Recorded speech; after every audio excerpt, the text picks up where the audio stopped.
This is how to reset the oil percentage, the service reminder on your Vauxhall Insignia. This is a 2012-2013 model, one of the later ones that doesn't have the menu button on the indicator stalk. So what we're going to be using is the joystick just here and the tick button in the middle.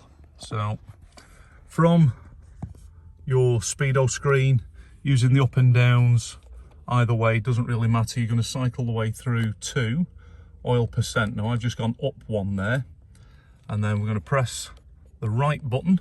As you can see, there's a little arrow on the right there, so we're going to press the right arrow. That's going to bring out a sub menu with reset. Then just press the tick button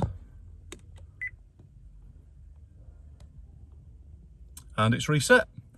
That's all there is to it. Thanks for watching. Like and subscribe.